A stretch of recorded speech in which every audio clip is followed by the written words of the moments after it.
6 জনগোষ্ঠীৰ জনজাতিকৰণ সম্পৰ্কত প্ৰতিবেদন আৰু প্ৰতিবেদনৰ পৰৱৰ্তী সময়ত হোৱা বিভিন্ন আলোচনা আদিৰ বিষয়েও আমি আলোচনা কৰোঁ।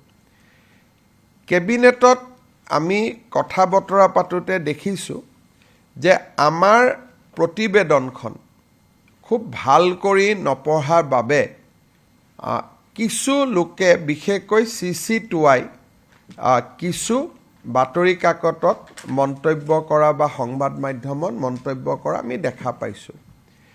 কেবিনেটে বিশ্বাস কৰে যে কেবিনেট কমিটিৰ এই প্ৰতিবেদনখনে 6টা জনগোষ্ঠীৰ জনজাতিকৰণৰ ৰাস্তাও মুকলি কৰিব আৰু বৰ্তমানৰ জনগোষ্ঠীখিনিৰো তিল মানুহ ক্ষতি নহয়।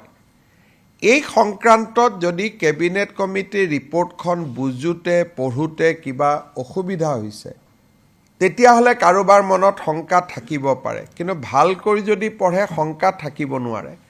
আজি কেবিনেটে সিদ্ধান্ত লৈছে মন্ত্ৰী ৰণোজ পেগু, কেশৱ মহন্ত, পীযুষ হাজৰিকা তিনিজনীয়া কেবিনেট কমিটিখনে CC2Iক এক আলোচনাৰ বাবে আমন্ত্ৰণ কৰি প্ৰতিবেদনখন তেওঁলোকৰ আগত ব্যাখ্যা কৰিব যাতে ইয়াত কোনো ভুল বুজাবুজিৰ ৰাস্তা নাথাকে। কেবিনেট কমিটিৰ লগত বহাৰ পিছত যদি প্ৰয়োজন হয় তেওঁলোকৰ লগত ময়ো আলোচনা কৰাৰ কাৰণে আমি ৰাস্তা খোলা ৰাখিম। মূলতঃ আজি কেবিনেটত এইখিনি আলোচনা বিশেষ যেহেতু কালি বিধানসভা হৈয়ে গৈছে গতিকে ইমান একো আলোচনাও নাছিলে, অনানুষ্ঠানিক বা আনুষ্ঠানিক এইখিনি আজি আমি আলোচনা কৰিছিলোঁ। স্যাৰ 6 শিডিউলৰ ওপৰত কিন্তু আজি কটন বিশ্ববিদ্যালয়ৰ চৌহদতো দেখিবলৈ পোৱা গৈছে তীব্ৰ প্ৰতিবাদ। চাওক, ইমান ডাঙৰ সিদ্ধান্ত এটা হৈছে, তাৰ তুলনাত দুই এটা জাগাত প্ৰতিবেদনখন ভাল কৰি নপঢ়িলে অলপ শংকা থাকিব পাৰে।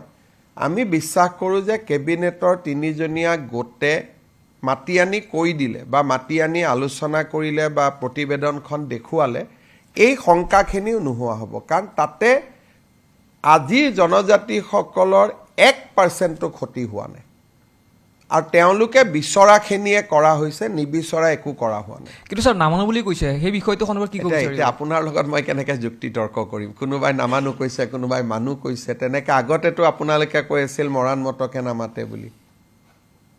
আগতেতো আপোনালোকে মোক প্ৰশ্ন কৰিছিল 6 জনগোষ্ঠীৰ হৈ, আজিহে আপোনালোকে জনজাতিৰ হৈ প্ৰশ্ন সুধিছে। ইমান দিনেতো জনজাতিৰ হৈ প্ৰশ্ন সোধাই নাছিলে, সুধিছিল জানো? ইমান দিনটো মোক লগ পালে মৰাণে আন্দোলন কৰিছে, মটকে কৰিছে, আহোমে কৰিছে, চুতীয়াই কৰিছে, এইবিলাকহে কৈ আছিল, হয় নহয়? গতিকে আপোনালোকে ভাবিছিল তেওঁলোকে আন্দোলন কৰিব, আশাটো মই নোহোৱা কৰি দিলোঁ। এতিয়া নিশ্চিতভাৱে বাকী যি মনত আশা আছে এইখিনিও নোহোৱা হৈ যাব, চিন্তা কৰিব নালাগে। মই কেন্দ্ৰ চৰকাৰৰ হৈ মই কেনেকৈ উত্তৰ দিম? মই কৈছোঁ যে প্ৰতিবেদনখন পঠাব সময় আছে, যদি কংগ্ৰেছৰ কিবা পৰামৰ্শ আছে আমাক দিয়ক।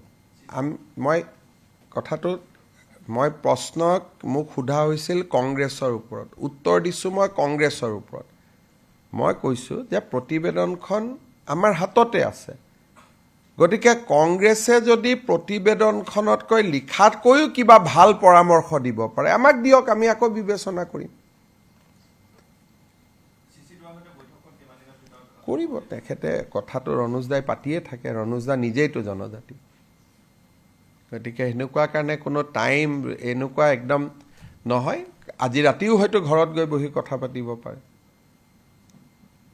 তেওঁলোকতো কোনোতো বেলেগ নহয়, আমাৰে মানুহ। গতিকে টেলিফোন কৰিলে হয়তো আজি ৰাতিও গৈ মাতি দিলে, তাৰ কাৰণে এটা বৈঠক সাংবাদিকক জনাই তেনেকৈ নহয় নহয়, বৈঠক হৈ যাব আৰু। গতিকে এইটোলৈ মোৰ প্ৰশ্নটো আছিল কি যে কংগ্ৰেছে ইমান দিন আছিল 6 জনগোষ্ঠীৰ লগত, কালিৰ পৰা তেওঁলোকে ঘূৰি দিলে। সেইকাৰণে কৈছোঁ আপোনালোকৰ কি পৰামৰ্শ আছে দিয়ক, আমি চাই লওঁ।